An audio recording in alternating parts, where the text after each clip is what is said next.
So welcome to Becoming an Effective Hybrid Instructor. This is our first summer session. I believe the last session we had was maybe in the winter. A lot of brave folks decided to take the training course in our little break, the winter intersession, and it was a lot of fun. It was, and it was kind of nice to touch base with folks as we're designing our own courses for the spring. So I'm very pleased and happy to be able to be the facilitator this summer. I'm running it solo, but it doesn't mean that we're alone. So I hope that is comforting. We do have a team of folks at the different colleges who are helping with just really anything that you need. It can be a little technical, it can be the ghost of Canvas, at least that's what I call it. So sometimes we know things should work and they just don't work, or we place things and then we can't find them. So sometimes an extra set of eyes helps with that. And so we have tech people at DVC, at CCC, as well as LMC helping out. And there's a page with that kind of support information within the first module in our course.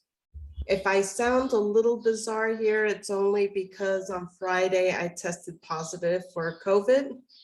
But what I'm doing is I'm working 3 hours and sleeping 1 hour. So that seems to be helping. I don't know about anybody else. So in chat, can we please tell us if you have had COVID? When did you last get COVID? So I can feel very envious for those who have not, or if someone in your household got COVID. Why is this? Because I'm ultra careful and my mother makes fun of me for being so careful. And just last week she was saying, Monica, you don't know anybody who has had COVID. And she jinxed me. And so I don't even know how I got it. And I'm a very isolated town in Mexico. And I keep going over in my head the people I saw don't even hug anymore. So I'm not quite sure, how I got it, but here it is. So again, there's silver linings, right, to online learning and hybrid learning.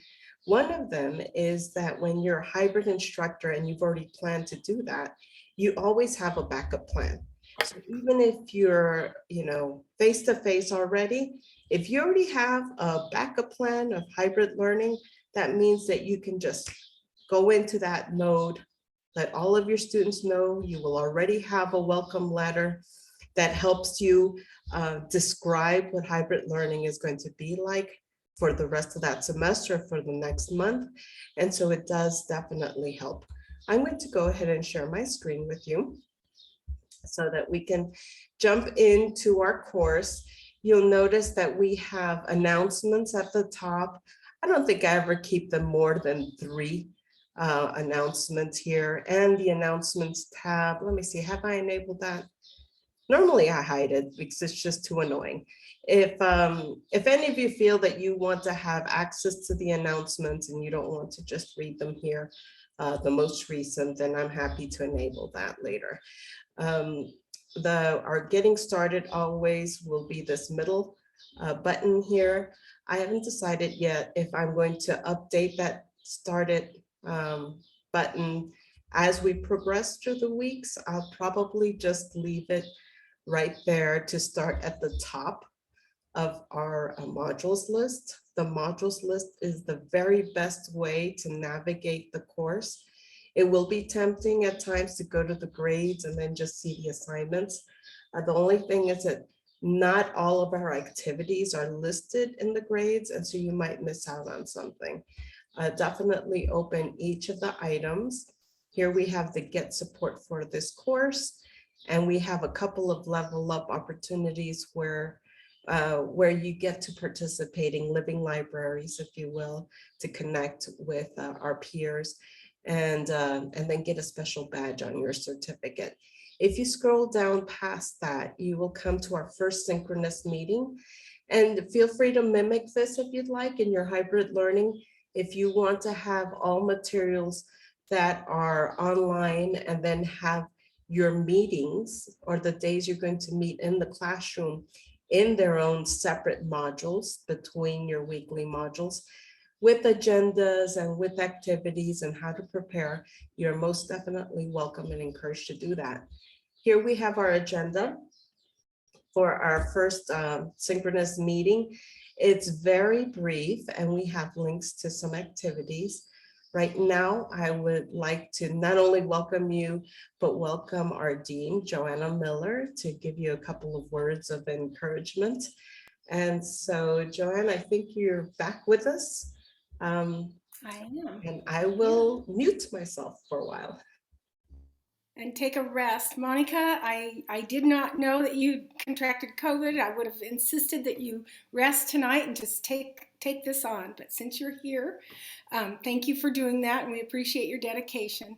We also know that you're not supposed to push through when you have COVID. You're supposed to rest. Okay, having said that, I know Monica will let me know if she needs help throughout this course. And I also would, as Monica has, would like to welcome everyone here. It's just wonderful that you're taking your time out of your summer in order to increase your proficiency as a hybrid instructor.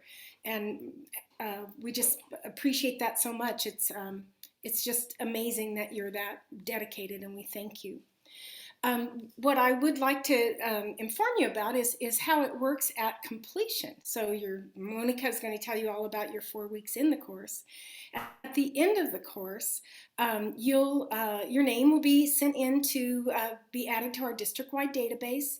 The district-wide database will say that you have completed Becoming an Effective Hybrid Instructor.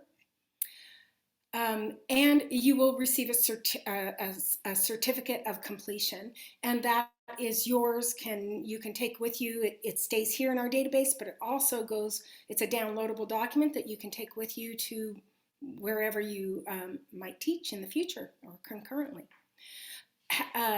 BEHI, Becoming an Effective Hybrid Instructor, does not fulfill our district-wide requirement for online teacher training if you are going to be teaching a online course or even a hybrid course. The reason for that is that the Becoming an Effective Online Instructor course is our foundational course. And it includes all the basics that you need to succeed in an online course. This course, this hybrid course, Becoming an Effective Hybrid Instructor, is considered the second level course, the one that you would start after you had already completed the first one. So you're coming to this one with an assumed knowledge that won't necessarily be reviewed in this course. So this Becoming an Effective Hybrid course is a wonderful second level course so that you can make your hybrid courses more efficient, loop them together so that they aren't just two separate courses, and keep them, make it more cohesive. That's something that we find that's lacking in hybrid courses. But it does not fulfill the requirement, and it doesn't come with any kind of a stipend. However, it does count for flex hours, and I'm not sure if it counts for units. I think that's something that we need to check up on, because this is a relatively new course. Maybe Monica, you know whether it counts for units. I believe it doesn't, but it does count for flex if you report it. Right. Well, it'll actually be if you registered through Grow. If you had somebody add you manually, then it won't happen. But if you registered through Grow, then it's already on your transcript. And at the end of this course, when we send in your names to have them added to your certificate, we also send a list of those of you who complete. We send that list to the people who monitor Grow, Jessica Martin, who updates it. And so it will actually show on your transcript, your Grow or professional development transcript. So I see a hand up. It looks like. Go ahead, Joanne. Yes, I did. I thought it was for educational units. I think it was like 4 or 3. I don't remember, but I thought that's what I read on the description when I was signing up for the class. Yeah, I kind of think it was 3 units toward step increase, but I'm not 100% on that, and I'll look that up and make sure that we get that information out to you. Yes, please. Thanks. Are there other? So that's basically what I wanted to go through, and also let you all know that you have a wonderful facilitator in Monica. She's very experienced. She's done BEOI many times, but she's also taught this hybrid course. Um, I think 3 or 4 times, and that's only as long as it's been created. We did have one a long time ago, but then we revamped it. So Monica has been our instructor there as well. And she's also taught herself in the hybrid mode. So she's very experienced in this mode and even helped develop this class. So you are in very good hands. You'll find her to be very warm, very receptive, and very responsive. And I hope that you'll all remember that you're a great resource for each other as well, and that you'll even form some bonds that will link you across your campuses throughout the district. Of course, Monica is available and she responds quickly, and I'm available too if anyone has additional questions, particularly about the administrative back end. So please don't hesitate to reach out to me as well. And with that, unless there are any other questions, I'll stop taking up Monica's class time and let you get to the business of your class. Thank you very much, Joanna. Thank you, Monica. You're good to continue? Yes, we're good to go. All right. All right. Thanks, everyone. Have a great class. Bye-bye. Bye. I'm going to go back to share with you. And we have, let me see if I can give this to you directly. We have our, let's see, where's my share button here? We have our Google Doc here with some slides that will help aid us as we go through. I'm going to put this in chat. And I was reading all of your comments on COVID, and that's amazing to me. So just when we think we've got our system figured out, something crazy comes along, right, to stir things up. And so I wish for all of you a lot of health and clearly happiness. And so we just need to be still cautious, right? I'm teaching face-to-face in the classroom in the fall, and I'm a little tiny bit nervous just because I had pneumonia sepsis, and that was a couple of years back. And so, once you've already fallen off the bike, you're just a little bit more cautious, I think. So this is our agenda. You have it there. It's also in the modules. You can go ahead and click on the hybrid first thoughts if you'd like. Let me see if I can give you a link to that. I'll give you a link to that as well, just in case you feel motivated to go ahead and start to fill that out as we're talking to each other. The hybrid first thoughts, that's one of the first activities that we have. And you will notice that it's already filled out with some, these are not just samples or examples, these are real live people who have commented. So just scroll down to where you find blank bits, blank rows, and then you can start to fill those out there. You can see that some people skipped over. Doesn't matter. There's no rhyme or reason for that there, but I hope that you all have that link there. I'm the sole facilitator, as I mentioned, this summer. Sometimes we have 2 folks, but it's kind of last minute to get an extra person. And we just didn't want to let anyone who wanted to participate not participate. So that's why we've accepted everyone who wanted to sign up through Grow. And if you know anyone who still wants to participate, I think that we can still add them, but probably no later than Tuesday, just because there's a lot of work. And it's not busy work, it's all work that will help you. There's a lot of information. Some of the articles are a little bit long, but we really try to keep it concise so that you're not just reading and reading and reading. So let me go ahead. Within the module, you'll see a little video where the whole purpose of this, my mom, again, my biggest critic, she says, "Good God, Monica, you couldn't even comb your hair for that?" Which just cracks me up, right? And there's a reason for that. I keep these like really crazy videos because for our students, at least for me, they've seen me walk into the classroom with shoes that don't even match. And they're so, they will like shyly look at each other and kind of giggle, right? And I'm like, what is up with the class today? And it's not until I catch someone looking at my feet that I realize that I put on the wrong shoes in the morning. You know, they both help walk, so I didn't even care.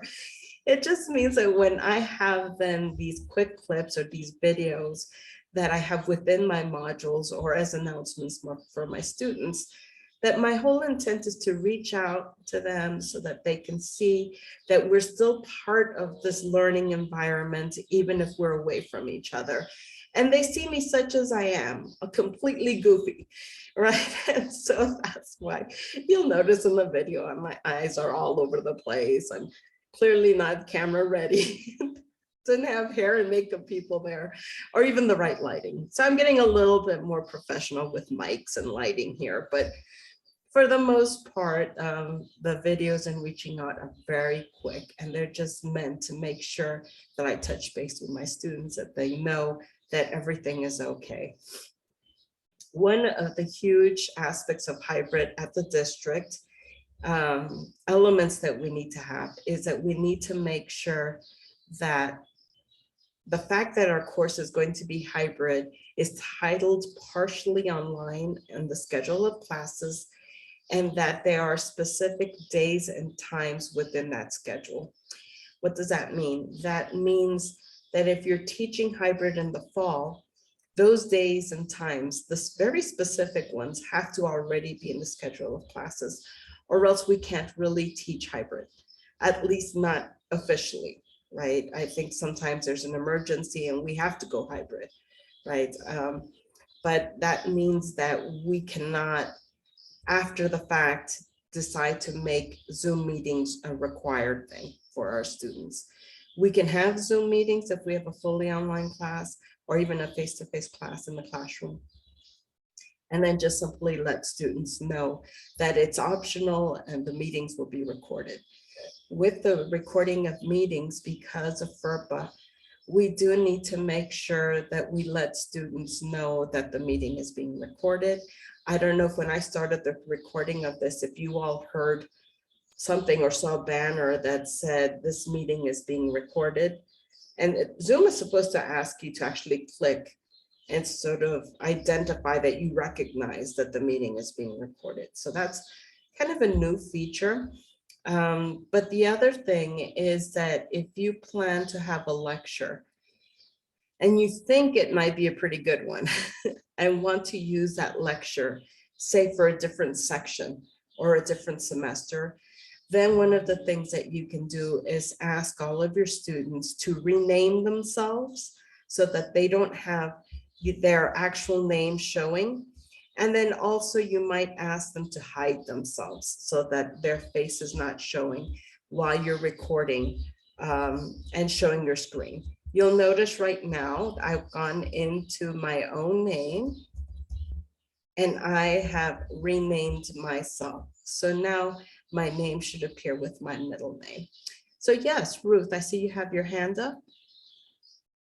Yeah, Monica, I don't know if you know about this or ever use it, but one thing early on I learned is that you can, when you record your classes, you can just record it so it's recording your voices and whatever slides you're showing. And I'm not sure if you're aware of that feature, but that's a really, I think that you should do that no matter what, whether students agree to be recorded or not, because they might change their mind later on and nobody necessarily wants to have their faces showing and in an old class recording. So I really recommend that you use that feature. It's in the settings. You have to go in and click it. And if you record it to your computer instead of recording it to the Zoom cloud, it won't do it. So it's important to always make sure that you're saving the recording to the cloud and not your computer, and that you've selected that option where it only shows whatever slides you're showing and the sounds of your voices. Ruth, that is an excellent tip. And we do have a shared Google Living Library, if you will, for technology. So I am begging you right now, as soon as you can get back into the modules, to share a blurb about that. Absolutely. I'll even record a little video showing where you go in the settings, because that was something I learned very early on in the pandemic, and it's really saved a lot of hassle. No, it definitely does. And my recommendation is because we all don't get it. And sometimes we forget. And so, so rather than have a wonderful lecture video that we can't use, it's some of the fail safes that I have used as well, just in case, I don't quite click on all the right settings. And also, it's sometimes fun to be able to say, okay, everybody, rename yourself as your favorite civil rights leader, so it becomes like an activity also. So thank you, wonderful tip. So I just want to make sure, and I'll stop sharing here just so I can see everybody's head and face. Let me gallery view you all, to make sure that it's clear that if we want to have a hybrid modality, that we, that we make sure that it's in the schedule of classes with the time, date, and the meeting place clearly labeled. Yes, okay, that's like one of the big ones before we move on.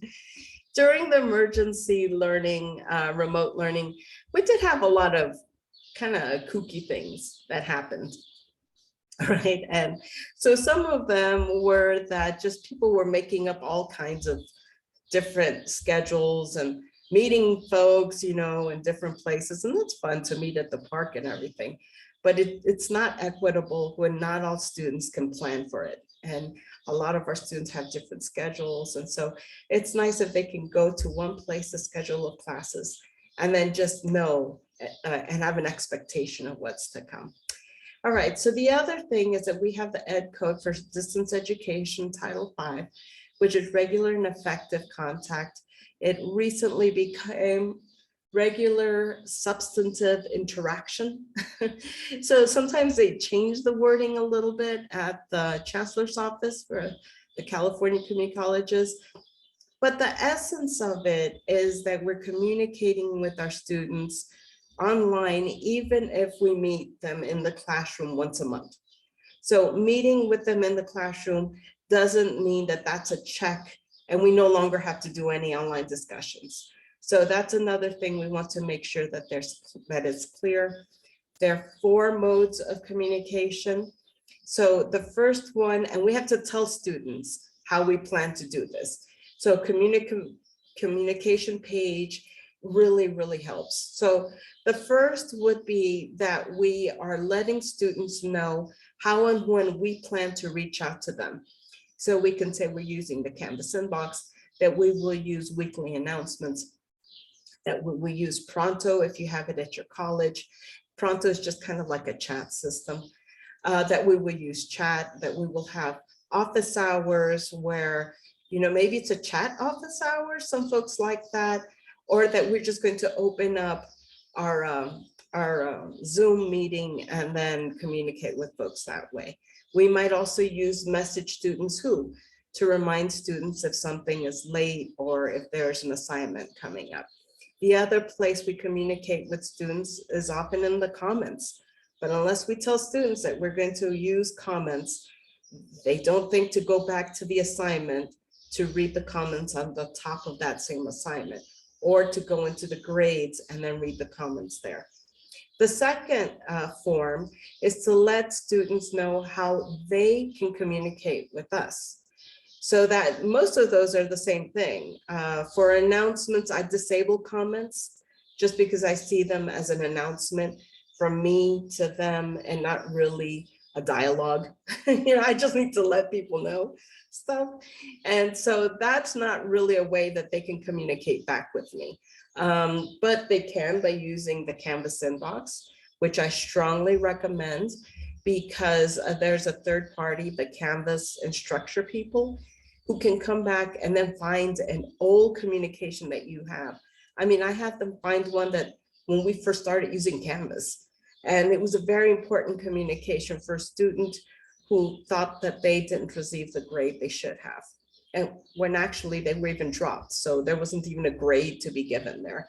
But anyways, they were able to go back and then go find it. And so, whew, saved me so much of just a pain, headache, and meetings with deans and other administrative folks. So that I do strongly recommend the Canvas inbox. If I were to show you mine right now, it has zero messages in there because I keep that clean. I just regularly go in and see who's written what. And so and then I don't know about your Outlook.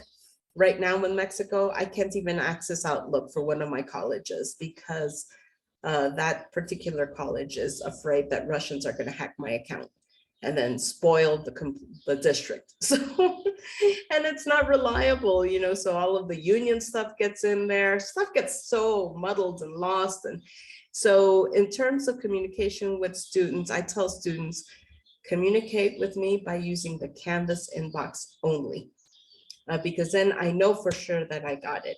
And if they keep insisting they sent something, I can contact that third party Canvas instructor and they can tell me, whether I'm just losing it or not. The third way to have this sort of interaction is by providing space for students to interact on their own without prompts and without points.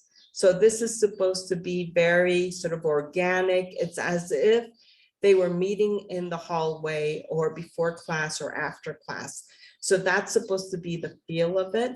I also review courses, and one of our colleagues got dinged a little because in one of the student lounges, they said, talk speech.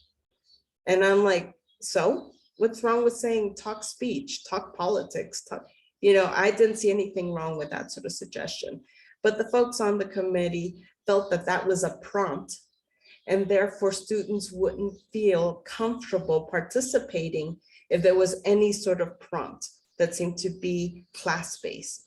So that's just a heads up. It really is supposed to be a space for them to just talk, communicate without our really interfering. I do let them know that I'm going to check to make sure everybody's behaving and to make sure that there aren't questions in there that maybe should be in the Q&A discussion. But other than that, that's their space. The last mode of communication or effective interaction that's substantive is to have prompted, graded, with rubric even, discussions. These kind of only take the form of either discussions, and they should be weekly, even if you're meeting in the classroom. And the other format is by peer assignment reviews. Peer reviewed assignments are really tough to grade and to manage. So for me, I only have them for one assignment, which is the good draft of the final research paper. And students who participate in that do far better than those who don't participate in the peer review assignments. Martina, I see you have your hand up. I had a question about the casual meeting room. So do you use chat feature for that, or do you create a discussion, informal discussion for that? I do create a discussion. So it's a discussion that I place in the course navigation menu. And it is just there always in the course navigation menu. I do have it also in the introductory module, just so that they hit it. And then they can see later on that it's also in the course nav. And that is just so that they can communicate with each other whenever they want. In the course communication, you can let them know. Feel free to reach out to each other by using the people tab. Do I let them form their own groups? Not officially within Canvas, because I'm a little bit of a dictator. So I don't let them officially form Canvas groups, but I do form them in groups. But there are ways for them to interact casually with each other. And Pronto at least at Contra Costa College, and if memory serves, Los Medanos really works well. Students love it, because they can send each other video clips and emojis and all sorts of things and interact with each other. I don't use Pronto myself because that's just too much crazy making for me to search one more place to see if they're interacting. So, but they can do it. I mean, it's their space. If they want to use Pronto, they can. And maybe you can tell me, I don't know, Ruth, if you know, if Los Medanos, I believe, uses Pronto, but I think DVC doesn't. Anybody know? And then Ruth, go ahead. I see your hand up. I've never seen it. One of my colleagues can correct me if I'm wrong. I've never seen that name on anything. So I don't know if DVC have that. But my question, kind of follow up to Martina. So are you talking about do you create a new discussion board week to week? And you don't give it a title because that would kind of be prompting a subject. You just create a brand new discussion board space? So there are two. One of them is a week to week, I call them end of week discussions. And that's also where I place a place for self-assessment. So students will talk about the challenges they had that week, what topics they thought were interesting, how they met the challenges, and if they have any tips for studying or for doing well. So those I had to have each week has an end of week discussion. The others are more like the cafe lounge. And so that's just one discussion that runs throughout the whole semester. It's only one. So it can potentially have a very long thread. I do have another that's called student to student interaction, get help. And so that clearly has a prompt. The prompt is, you need help, you post it here. And so students a lot of times can help each other with things in the interim between the times that I have graded something and then come back to that same section. They sometimes jump in and they're like, oh no, don't get confused. She's saying that you need to type out one page about your movie event. And so they help each other. And Deborah, I see you have your hands up. Oh, I think you're muted. There. There's a free app that I tell students to download on their phone. Some don't do it, but it's called Remind, and it's really great too, besides Pronto. I teach at LMC and DVC, and DVC doesn't have Pronto, and I've tried to use it at LMC, but it didn't seem to work. But I've used Remind for years, and I love it, and students like it too, the ones who actually download it. I've heard students say that they like it because they may not set their notifications. Now, a word on notifications, and this is like a happy celebration point. Before notifications, it was universal.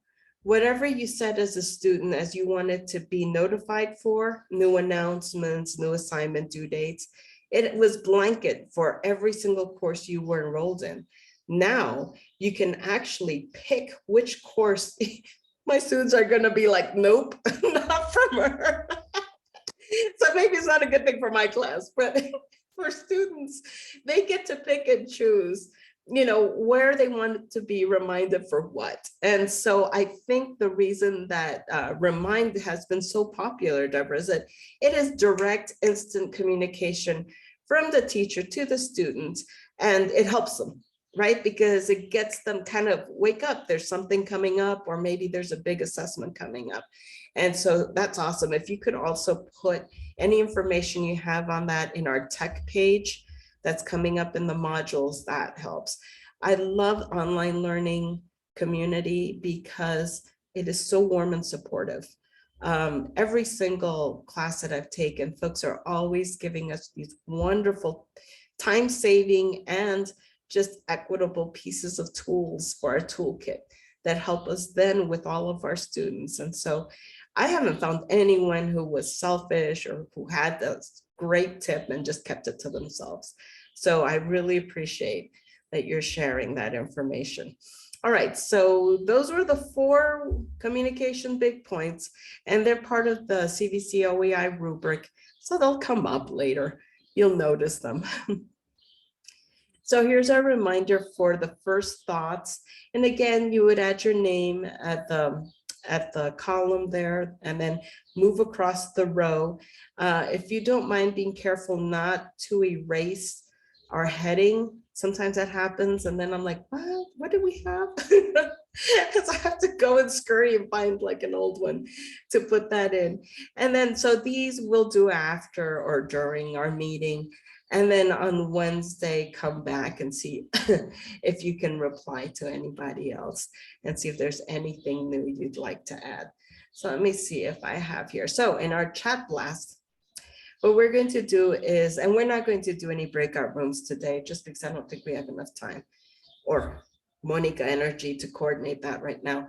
But what we're going to do is that we're just going to go ahead and see if you have any hybrid first thoughts very quickly, not anything in depth that stand out to you, anything emerging, or what this makes you think when you think hybrid. Is there anything you're concerned about? You know, so for me, my biggest concern right now is with hybrid is, you know, that I have to be physically in the classroom. You know, right now I can barely even walk to the backyard. So having to get out of my car, and I carry a big backpack, you know, with my computer in it, and then having to walk up those stairs to my office. I have to say that that just makes me want to panic right now. So the things that concern me with a hybrid is not the learning aspect. It's like the physical part of having to do that. And also clearly finding matching shoes. So go ahead and use this moment as we're answering questions from the hands up in the chat to go ahead and give us your chat blast. So let's see, Deborah, do you still have a question or is that an old hand? It's an old hand. Okay, Ruth.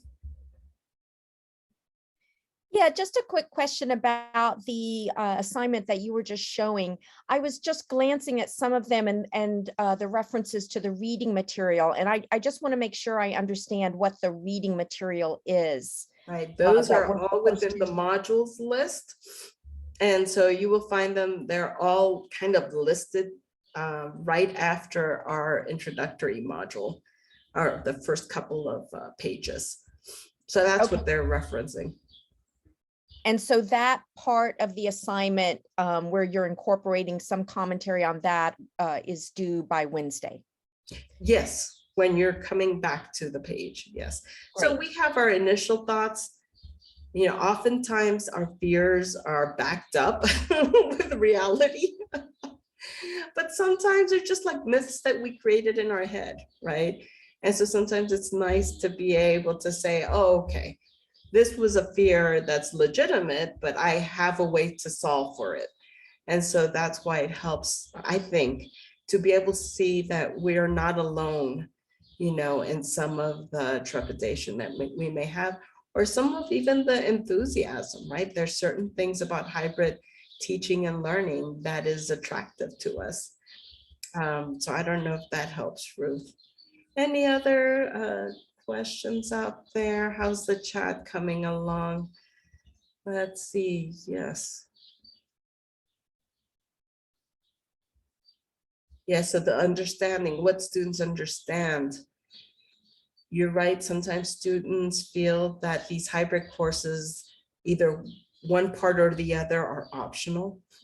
They don't really realize that both parts are a requirement. One of the things that help is just a very clear welcome letter, but we do within equity, just try to really understand, and it helps to be a student in these courses to realize that things happen, right?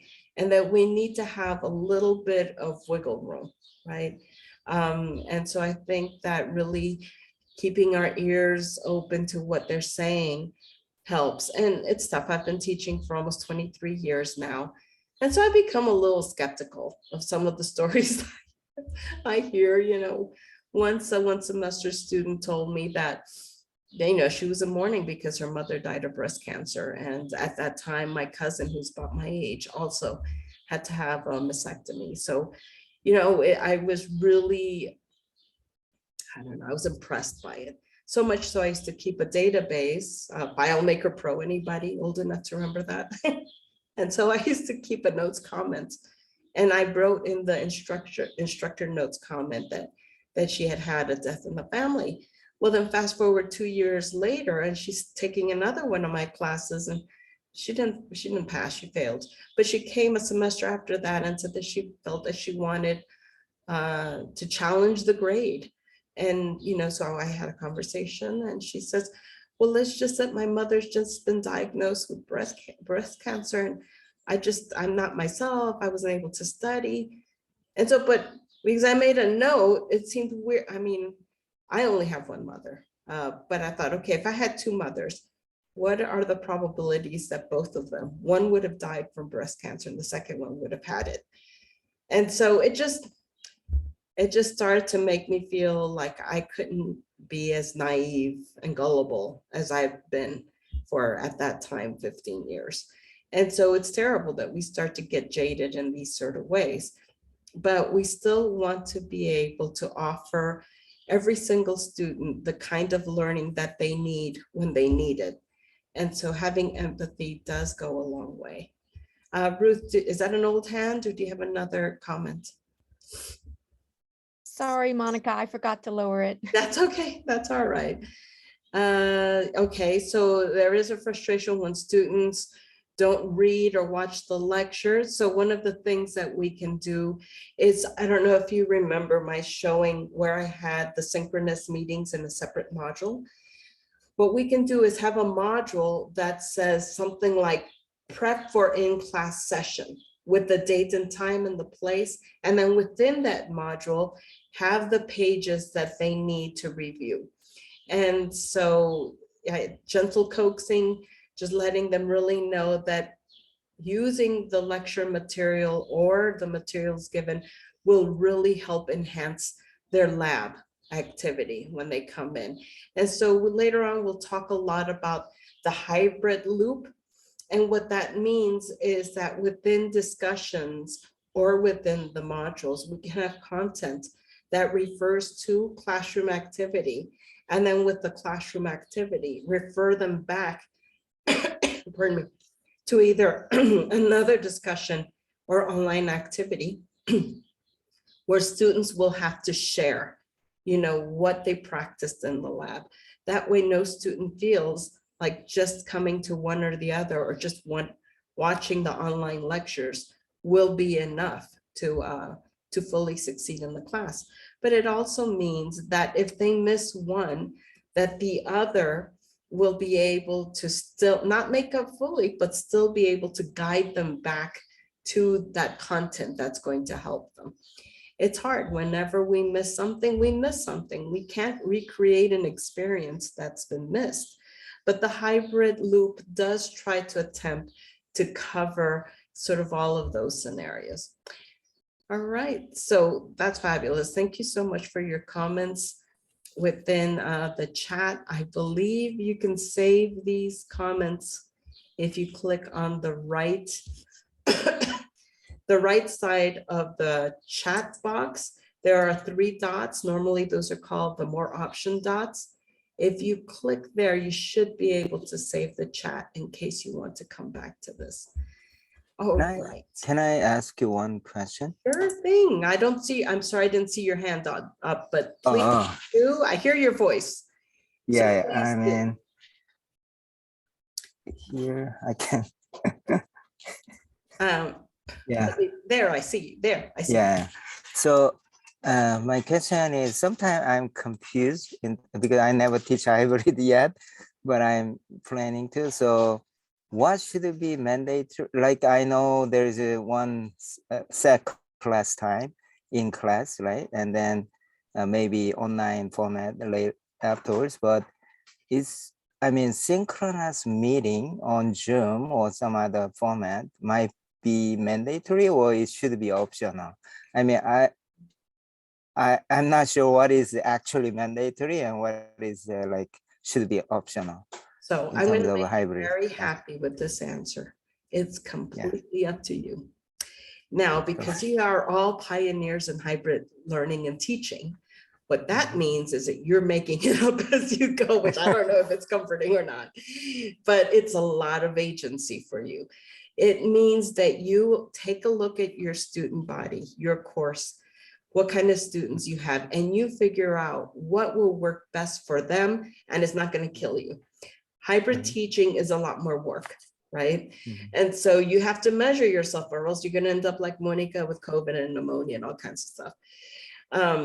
But it means that until the chancellor's office decide that they want to start to regulate exactly how hybrid learning goes and what requirements need to be there, that the only thing our district is asking is that if you plan to have any required sessions, whether in the classroom or live Zoom meetings, that they be posted in the schedule of classes before students enroll.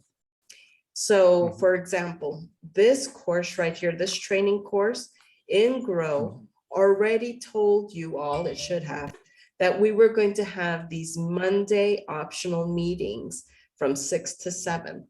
That meant that any of you signing up already in your head plan, all right, I'm going to participate in these meetings, or, oh, great, these meetings are happening. If I can, I will. Or I know I won't be able to because I'm planning a trip and I'll be traveling from place to place Monday nights. So whatever it is that the student decides to do, they have the information ahead of time. So that's the only requirement right now. When you meet and how you meet is completely up to you. Some folks like to have, and it's still hybrid, like to have a face-to-face orientation the first week of class. They meet for a midterm, and then they meet for the final day, final exam or final celebration or whatever it is. That's hybrid learning. Other folks like to have meetings once a week for 1 hour. Some folks, they have to have 3-hour in-classroom meetings. I just can't do that anymore. I just don't have the energy for that. But all of those decisions are based on experience, what the faculty experiences with hybrid learning, and how they see that students best react to those meetings. If I had meetings like that, I wouldn't get any enrollments. Students simply would, I mean, I tried everything. Students for my class, I teach political science, do not like having required live Zoom sessions once a week. Simply don't like it.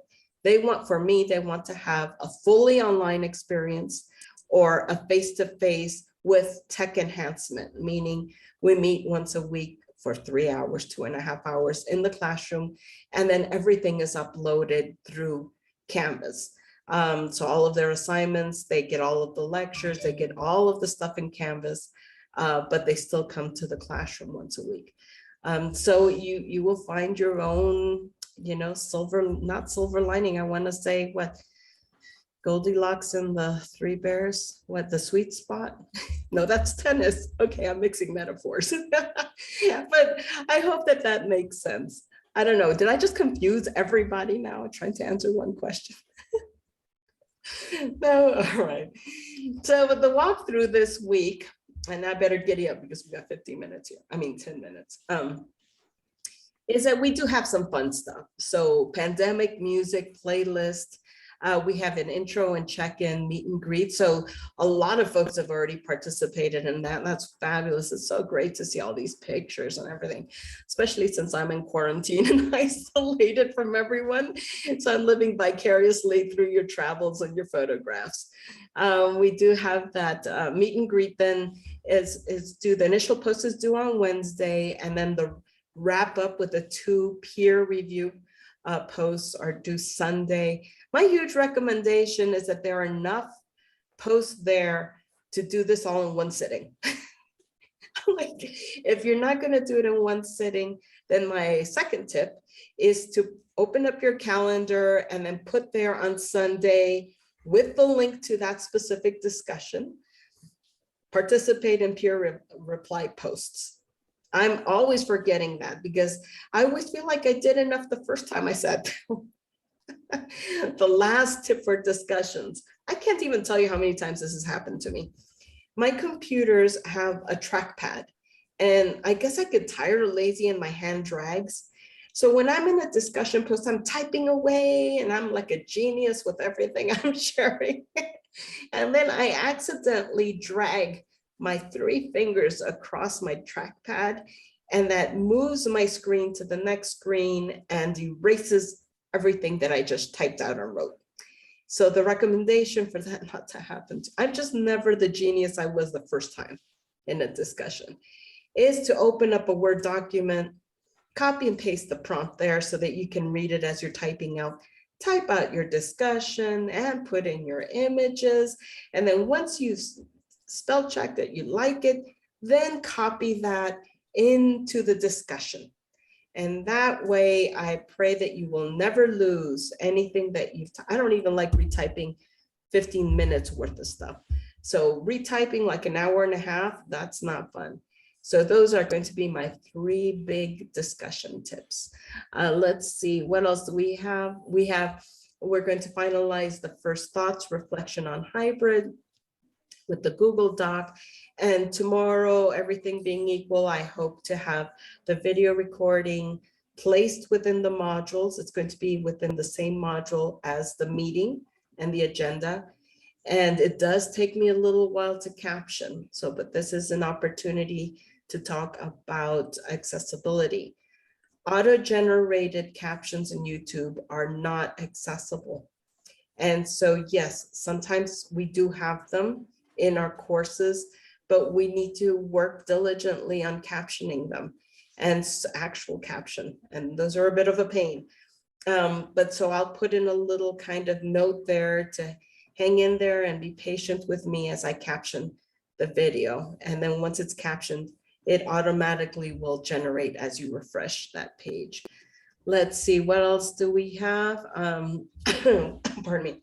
We have an optional level up, participate in the collaborative library. This is a way to connect our conversations so that they don't end, and also so that you can see that previous hybrid participants have also had very similar concerns, or some that we probably never even thought about. So definitely participate if you can.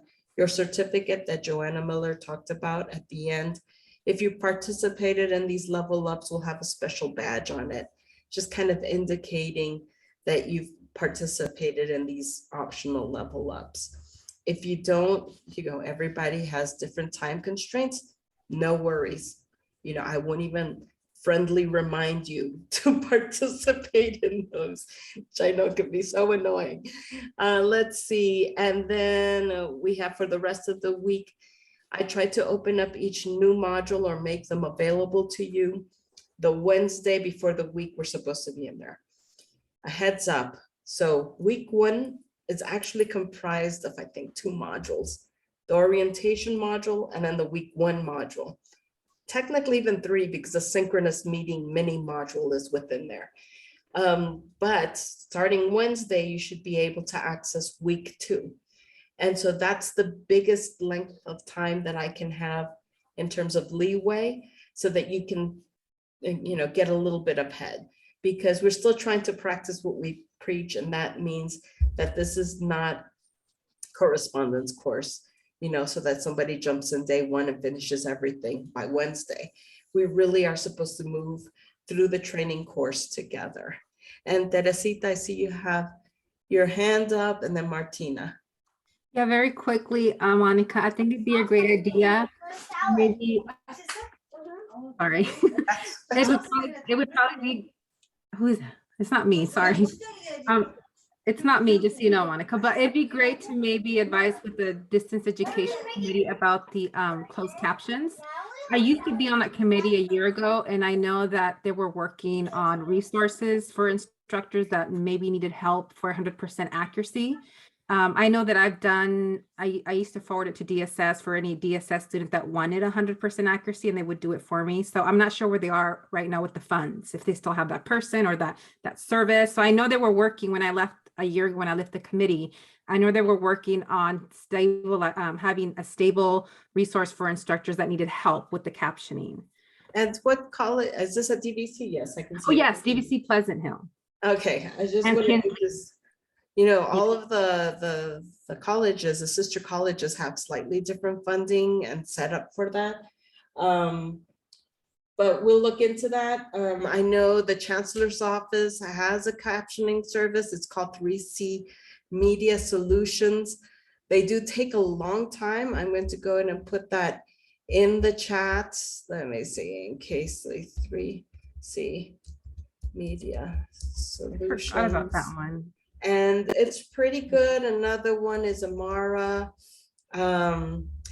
And then the best that we have yet, and we got extra funding for that, is Canvas Studio. So Canvas Studio it's pretty good. If you record with Canvas Studio, it will go ahead and help you caption that. So you can just go and spot check. It's very good. Now, I normally use Zoom for a couple of very selfish and self-centered reasons. First of all, it lets me touch up my appearance. And second, this is why I still look healthy, although I'm like crawling towards my bed.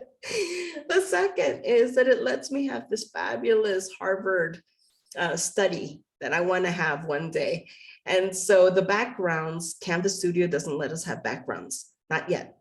And so for me, I'm in crazy places all the time. I just can't have my background showing, you know, so those are the very simple and selfish reasons why I use Zoom to record my videos. But if you have a nice background, use Canvas Studio, you know, and you know, who cares if students see our wrinkles, right? I mean, it's okay. Gray hair, yeah, it's good. All right, Martina, you have a comment? With the level up, do we have to do all four? No, you don't. So what we've been trying to do is for this achievement award, if you have a level up, that's one of them, it should list. Now, I don't make up these certificates myself. There's someone at the district who helps put these together. But what I do is I send a message that says, Martina completed these 4 level ups. And so I'm not quite sure how they put that on the certificate, but it's an indicator there. So that's a great So I question. have to do all, my question is, there are 4 of them. And so do I have to do all 4 of them, or can I just No. do one? Or- You don't have to do all 4. You don't have to do any of them if you don't want. But if you wanted a little level up icon on there, then you would participate in one, and maybe it only lists the one that you participated in. If you participated in a 4, there might be an indicator that says something like, and again, I don't create these, so I'm not exactly sure what it will say. It might say participated in all 4 level up. And we have no minutes left. So Ruth, do you want to close us off? Yeah, I have a question going back to what we were saying about which studio or recording service you prefer and captioning. Isn't there a way to upload your Zoom recording into the Canvas Studio and then do the captioning from there? Yes. That way you would have the imagery that you wanted, but you could let that feature do the captioning? You can absolutely do that. And I have a hack. If you have a YouTube video that's auto-generated that you didn't even create, and you want to make sure that it has captions so you don't have to lose it, that you can use it. But it takes like a 3-step process. But you can take that YouTube video with the auto captioning and then move it through into Canvas Studio and then get the captions there. And so I'll share that hack video with you, probably through an announcement, maybe if more people are interested. If not, then Ruth, I'll just send you the link through Canvas Inbox. Any other questions? It's so fabulous to see you all. Yeah, I just had a question. So one of the things with the YouTube videos, I noticed that they don't, whenever I put them through the studio to do the captioning, they don't always do that. Is that correct? It depends. Okay, so the hack that I have actually goes through a third-party tool so that it grabs that SRT file, which is the captioning file, so that you caption it manually. So you make sure the captions are okay. And then what you do is you join up the YouTube video with the captions in Canvas Studio. So that it's a little bit of a hack. It's a little bit of a trick to do that. Yeah, That Yeah. would be good to share that. Yes, okay. So more than one person are interested, more, okay. All right, I'll put it in an announcement as soon as I get some rest. All right, well, if there aren't any other questions, the only last thing I have to make sure that you all know is that you should have 2 courses. So it's going to be the course where you are student, which is our BEHI course, the training course. And then you should have another sandbox or shell that is going to be your practice shell where you build everything. So I just want to make sure that everyone knows that too. They will be on your dashboard. One of them will be published, so it'll be above the line, and the other one won't yet be published, so it'll be below the line. Yeah, just making sure. And also when you go in there, check for people. I should be in there. If I'm not in there, that's probably not the right shell and I won't be able to grade any of your work. All right. Okay, well, have a beautiful night and thank you very much. Bye.